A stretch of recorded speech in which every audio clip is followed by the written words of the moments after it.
അഗ്നിയും കിച്ചുവും രാവിലെ ഓഫീസിൽ പോകാൻ ഇറങ്ങുക. ലക്ഷ്മി, ഞാൻ ഇറങ്ങുക. പറഞ്ഞതെല്ലാം കേട്ടല്ലോ? ആ, കേട്ടു. മെഡിസിൻ എല്ലാം മറക്കാതെ എടുക്കണം. ഞാൻ ഇറങ്ങുക. അവൻ അവളുടെ അടുത്തേക്ക് വന്ന് ചേർത്ത് പിടിച്ച് നെറ്റിയിൽ ഉമ്മ വെച്ചു. അവൾ കണ്ണുകളടച്ചത് സ്വീകരിച്ചു. പോയിട്ട് വരാം. അവൻ മുറിയിൽ നിന്നിറങ്ങിയൊരു ചിരിയോടെ അവളും പുറത്തേക്കിറങ്ങി. കല്ലുവിൻ്റെ മുറിയെ വാതിൽ തുറന്നിളച്ചു അകത്തേക്ക് കയറി. കല്ലു, ഇപ്പൊ വരാം. കല്ലു വിളിച്ചു പറഞ്ഞതും ലച്ചു ബെഡിൽ ഇരുന്നു. കുറച്ച് സമയത്തിനു ശേഷം കല്ലു വാഷ്റൂമിൽ നിന്ന് പുറത്തേക്ക് വന്നു. എന്താണ് ലച്ചു മോളെ, രാവിലെ തന്നെ? ചുമ്മാ, അഗ്നിയേട്ടൻ പോയി, അതുകൊണ്ട് നേരെ ഇങ്ങോട്ട് വന്നു. ഓ, അപ്പൊ കെട്ടിയോൻ പോയത് കൊണ്ട് വന്നതാണല്ലേ? അതെ, അല്ലെങ്കിൽ എനിക്ക് പുറത്തേക്ക് ഇറങ്ങാൻ പറ്റുമോ? അത് ശരിയാ. നീ എപ്പോഴാ ഇറങ്ങുന്നേ? ഇന്ന് നേരത്തെ ഇറങ്ങണം. എന്തേ?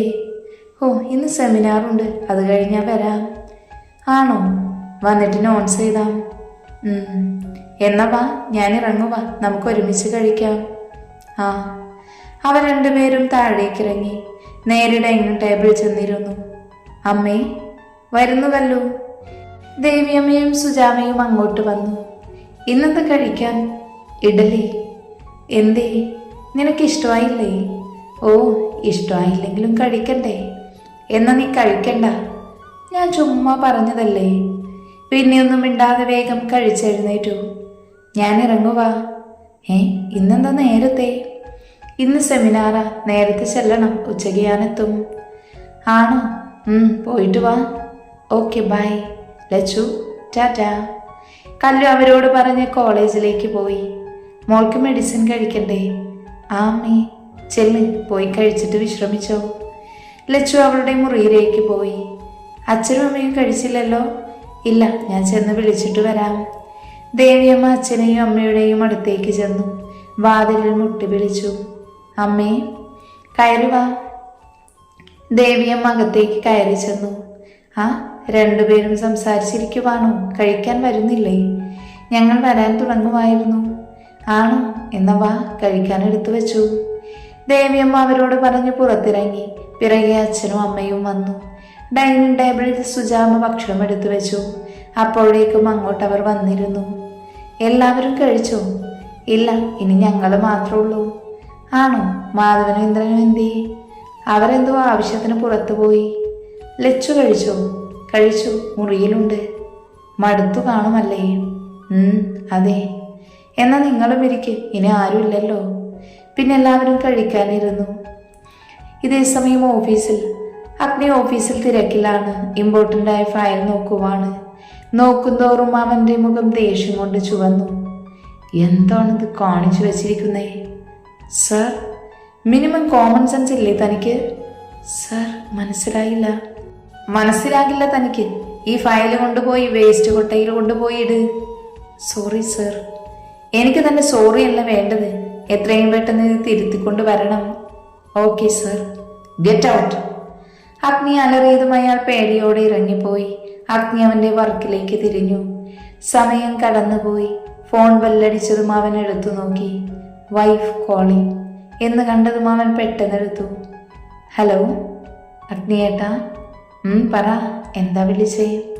അത് ചെറിയച്ഛനും ചെറിയമ്മയും രഞ്ജുവും വന്നിട്ടുണ്ട്. ആ, അവരോടധികം സംസാരിക്കാൻ നിൽക്കണ്ട. ഏട്ടൻ വരുമോ? എന്തേ? അത് എന്തോ അങ്ങനെ തോന്നി. നോക്കട്ടെ. ശരി, സൂക്ഷിക്കണം. അവൻ കോള് കട്ട് ചെയ്ത് കുറച്ചു നേരം എന്തോ ആലോചിച്ചു.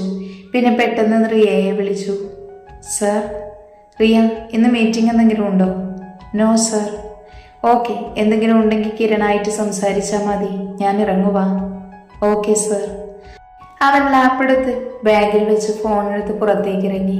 നേരെ കിച്ചുവിൻ്റെ ക്യാബിനിലേക്ക് ചെന്നു. കിച്ചു. ഡോറ് തുറന്നുകൊണ്ട് അവൻ വിളിച്ചു. കിച്ചു പെട്ടെന്ന് ഞെട്ടിക്കൊണ്ട് നേരെ നോക്കി. എന്താടാ? ഞാൻ ഇറങ്ങുക. എന്താടാ കാര്യം? വീട്ടിൽ ലക്ഷ്മിയുടെ വീട്ടിൽ നിന്ന് വന്നിട്ടുണ്ട്. ഞാൻ അവിടെ വരണം. എന്തിന്? അവിടെ എല്ലാവരും ഉണ്ടല്ലോ. അവർ മാത്രം പോരാ, ഇപ്പൊ നഷ്ടത്തിൽ പോകുന്ന കമ്പനി ഉയർത്തിക്കൊണ്ട് വരണം. അതിനെന്തെങ്കിലും പ്ലാൻ ചെയ്തിട്ട് വന്നതാകണം. ഓഹോ, അങ്ങനെ. എന്നാ നീ ചെല്ല്. ഓക്കെ, ഞാൻ ഇറങ്ങുവാ. അഗ്നി കിച്ചുവിനോട് പറഞ്ഞ് പുറത്തേക്ക് ഇറങ്ങി. ദേവിയമ്മ വന്നവർക്ക് ജ്യൂസ് കൊടുത്തു. വെറുതെ വന്നതാണോ? അത് പിന്നെ ലച്ചുമോൾക്ക് വയ്യല്ലോ, ഇതുവരെ വരാൻ പറ്റിയില്ല, ഇപ്പോഴാണ് സമയം കിട്ടിയത്. ആണോ? അതെ. അച്ചാച്ചൻ ചോദിച്ചതിന് വിദ്യയാണ് മറുപടി കൊടുത്തത്. അഗ്നിയും കിച്ചുവും കല്ലുവും ഒഴിച്ച് ബാക്കി എല്ലാവരും അവിടെ ഉണ്ടായിരുന്നു. ലച്ചുവിൻ്റെ അടുത്ത് രഞ്ജു ഇരിക്കുന്നുണ്ട്. ചേച്ചി, എനിക്ക് വരാൻ പറ്റിയില്ല. സാരമില്ല രഞ്ജു, ഇപ്പൊ വന്നല്ലോ. എന്നാലും എൻ്റെ രഞ്ജു, എനിക്കിപ്പോൾ കുഴപ്പമില്ല, ഞാൻ ഓക്കെയാ. എന്നിട്ടും അവൻ്റെ മുഖം വാടി തന്നെ ഇരുന്നു. അത് മനസ്സിലാക്കിയ പോലെ അവൾ അവനെ ചേർത്ത് പിടിച്ചിരുന്നു. എല്ലാവരും അവരെ നോക്കുന്നുണ്ടായിരുന്നു. പിന്നെന്തൊക്കെയുണ്ട് വിശേഷം? ഇവിടെ എന്ത് വിശേഷം? ലച്ചുമോൾക്ക് വയ്യല്ലോ, അത് തന്നെ വിശേഷം. അതറിയാം. ലച്ചുമോളെ ഇങ്ങ് വാ, ചെറിയമ്മ ചോദിക്കട്ടെ. വിദ്യ തേനും പാലും ഒഴുകിക്കൊണ്ട് ലച്ചുവിനെ വിളിച്ചു. അവരുടെ വിളി കേട്ട് ലച്ചുവും രഞ്ജുവും കണ്ണുമിഴിച്ചിരുന്നു. എന്താ ഇവിടെ? പെട്ടെന്നുള്ള സൗണ്ട് കേട്ട് എല്ലാവരും വാതിൽപ്പടിയിലേക്ക് നോക്കി. അകത്തേക്ക് കയറി വരുന്ന അഗ്നിയെ കണ്ട് വിദ്യയും ശിവനും ഒന്ന് ഞെട്ടി. അവനിവിടെ ഉണ്ടാകില്ലല്ലോ എന്നോർത്താണ് വന്നത്. ഇനി കാര്യങ്ങളൊന്നും ലച്ചുവിനോട് പറയാൻ സാധിക്കില്ല എന്നവർക്ക് മനസ്സിലായി. നീ എന്താ ഇന്ന് ഇത്ര നേരത്തെ? അച്ചാച്ചൻ അവനെ കണ്ട് ചോദിച്ചു. എനിക്ക് വരേണ്ട ആവശ്യമുണ്ടായിരുന്നു. ഞാനൊന്ന് ഫ്രഷായിട്ട് വരാം. പോയിട്ട് വാ. ലക്ഷ്മി. അവനെ കണ്ട് ഞെട്ടി നിൽക്കുവാണ് ലച്ചു. അപ്പോഴാണ് അവൻ വിളിക്കുന്നേ. നീ വാ. അവളെ വിളിച്ചിട്ട് അവൻ മുകളിലേക്ക് പോകാൻ തുടങ്ങി. അവളെല്ലാവരെയും ഒന്ന് നോക്കിക്കൊണ്ട് അവൻ്റെ പുറകെ മുകളിലേക്ക് കയറി. ശിവനും വിദ്യയും ഒഴിച്ച് എല്ലാവരും ചിരിയോടെ അവർ പോകുന്നത് നോക്കി നിന്നു.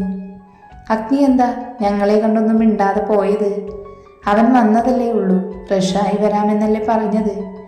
എന്നാലും ഞങ്ങളോടൊന്ന് പറഞ്ഞിട്ട് പോകാമായിരുന്നു. അവനിപ്പോൾ വരും. അഗ്നി വാതിൽ തുറന്ന് അകത്തേക്ക് കയറി. ലച്ചു അവൻ്റെ പുറകെ കയറി വന്നു. അവൻ ബാഗ് ടേബിളിൽ വെച്ച് കോട്ട് ഊരി മാറ്റി. അവർ വന്നിട്ട് എന്തു പറഞ്ഞു? ഒന്നും പറഞ്ഞില്ല. അഗ്നിയേട്ടൻ എന്താ പെട്ടെന്ന് വന്നത്?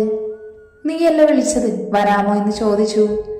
അങ്ങനെയല്ല, അവിടെ തിരക്കാണോ എന്ന് അറിയില്ലല്ലോ, അവർ വന്ന കാര്യം പറയാൻ വിളിച്ചതാ. തിരക്കൊന്നും ഇല്ലായിരുന്നു, അതാ ഞാൻ പെട്ടെന്നിങ്ങ് വന്നേ. ഞാനൊന്ന് ഫ്രഷായിട്ട് വരാം, എന്നിട്ട് താഴേക്ക് പോകാം. അവൻ്റെ മറുപടിക്ക് അവളൊന്ന് തലയാട്ടി.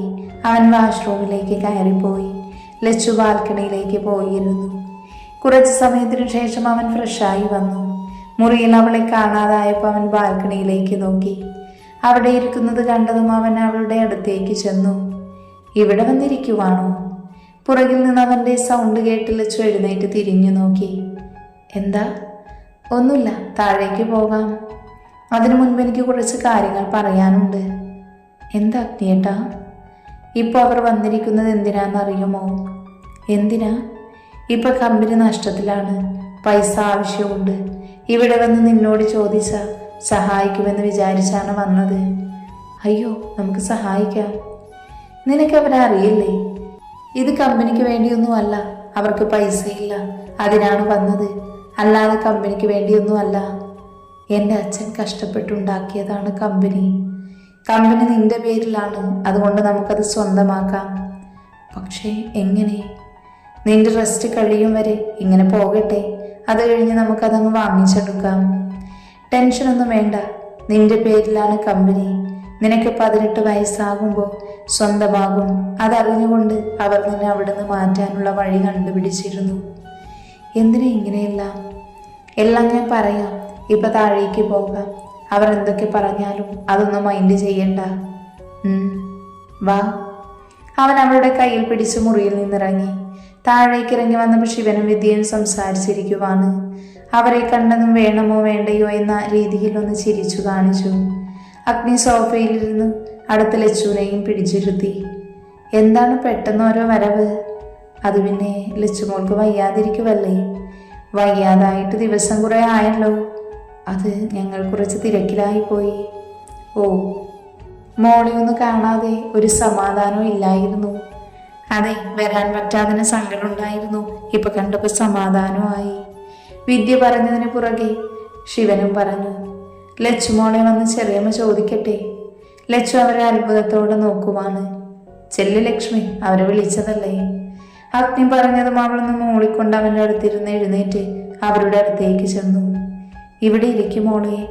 അവളുടെ കയ്യിൽ പിടിച്ചടുത്തിരുത്തി. മോളെ സുഖമല്ലേ? ചെറിയമ്മ പേടിച്ചു പോയി. മോൾക്ക് ആക്സിഡൻ്റ് ആയി എന്ന് കേട്ടപ്പോൾ വന്നു കണ്ട് സഹിക്കാൻ പറ്റില്ല, അതാ വരാതിരുന്നത്. സാരമില്ല. പിന്നെ മോളെ, ഇപ്പം മൊത്തത്തിൽ കഷ്ടപ്പാടാണ്. മോൾ അഗ്നിയോട് പറഞ്ഞ് എന്തെങ്കിലും സഹായം ചെയ്യാൻ പറയണം.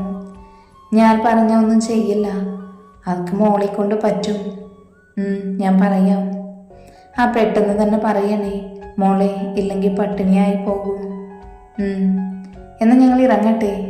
ശിവൻ അവരോട് പറഞ്ഞുകൊണ്ട് അവിടുന്ന് എഴുന്നേറ്റു. അങ്ങനെയാകട്ടെ, ശരിയെന്നാ ലച്ചുമോളെ, പോയിട്ട് വരാം. അവർ വേഗം പോകാൻ തുടങ്ങി. രഞ്ജു ലച്ചുവിൻ്റെ അടുത്തേക്ക് വന്നു. ചേച്ചി, പോയിട്ട് വരാം.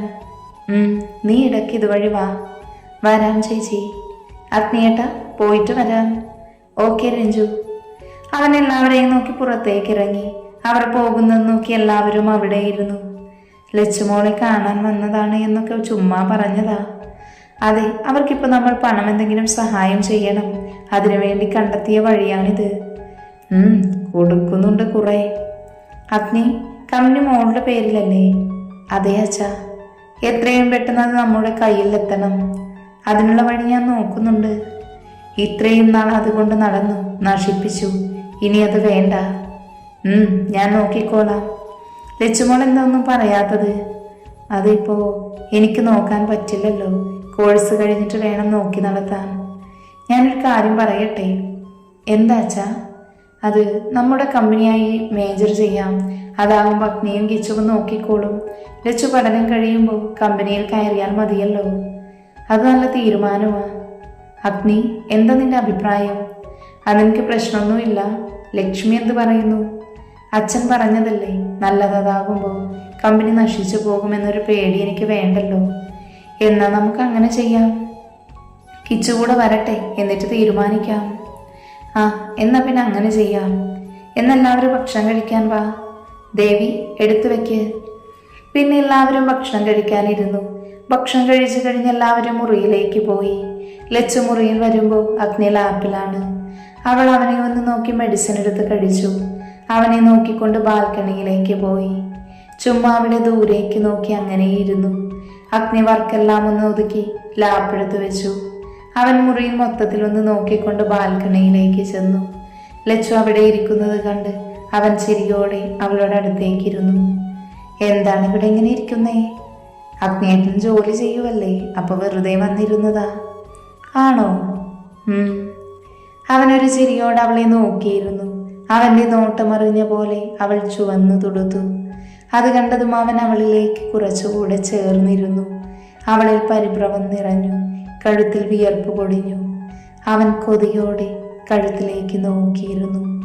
അവൻ അടുത്തേക്ക് ചേർന്ന് വരുന്നത് അറിയും തോറും അവളിൽ വിറയൽ കൂടി വന്നു.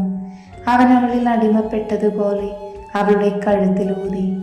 അവന്റെ നിശ്വാസമടിച്ചപ്പോൾ അവൾ നീങ്ങിപ്പോയി. അവളുടെ ഇടുപ്പിലായി അവന്റെ കൈ ചേർന്നു. അവൾ കണ്ണുകളടച്ച് അവനോട് ചേർന്നു നിന്നു. അവന്റെ മുഖം അവളുടെ കഴുത്തിൽ അമർന്നതും അവളൊന്ന് ഏങ്ങിക്കൊണ്ട് അവന്റെ മേൽ മുറുക്കെ പിടിച്ചു. അവന്റെ ചുണ്ടുകൾ അവളുടെ കഴുത്തിൽ പതിഞ്ഞു. ദേവേട്ടാ. അവളുടെ വിളി കേട്ടതും അവന് പിടിവിട്ട് പോയിരുന്നു. അവന്റെ പല്ലുകൾ കഴുത്തിൽ ആഴ്ന്നിറങ്ങി. അവളുടെ കൈ അവന്റെ മുടിയിൽ കൊരുത്ത് പിടിച്ചിരുന്നു. അഗ്നിയുടെ കൈ അവളുടെ ഇടുപ്പിൽ ചുറ്റി വരിഞ്ഞു. അവന്റെ ചുണ്ട് അവളുടെ കഴുത്തിൽ അലഞ്ഞു നടഞ്ഞു.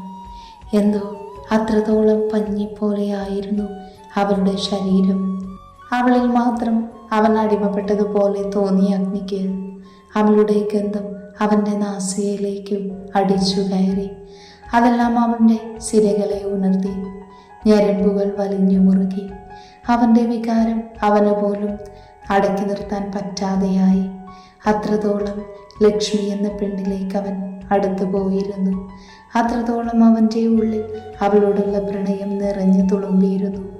അവന്റെ ശരീരം അതിനനുസരിച്ച് വിയർത്തു തുടങ്ങി. അവന്റെ സിരകളിലെല്ലാം പ്രണയം നിറഞ്ഞു. അവളോടുള്ള പ്രണയം ലക്ഷ്മിക്ക് മറിച്ചല്ലായിരുന്നു അവൻ്റെ ഓരോ പ്രവൃത്തിയും അവളിൽ വിറയലുണർത്തി. അവൻ്റെ കൈ അവളുടെ ശരീരത്തിൽ അമറുന്നതിനനുസരിച്ച് അവളിൽ വെപ്രാളം നിറഞ്ഞു. അവളുടെ ഉള്ളിലും പ്രണയം നിറഞ്ഞു തുളുമ്പി. രണ്ടുപേരുടെ മനസ്സിലും അങ്ങോട്ടും ഇങ്ങോട്ടുള്ള പ്രണയം തന്നെയായിരുന്നു നിറഞ്ഞു നിന്നത്. അഗ്നിയുടെ ആദരം അവളുടെ കഴുത്തിൽ നിന്ന് മുകളിലേക്ക് ചലിച്ചു തുടങ്ങി. അത് ലക്ഷ്മിയിൽ വെപ്രാളം ഉണർത്തി. അവളിൽ ഭയം നിറച്ചു. ഇനി അവൻ്റെ പ്രവൃത്തി എന്താണ് എന്ന് അവൾക്ക് ഊഹിക്കാമായിരുന്നു.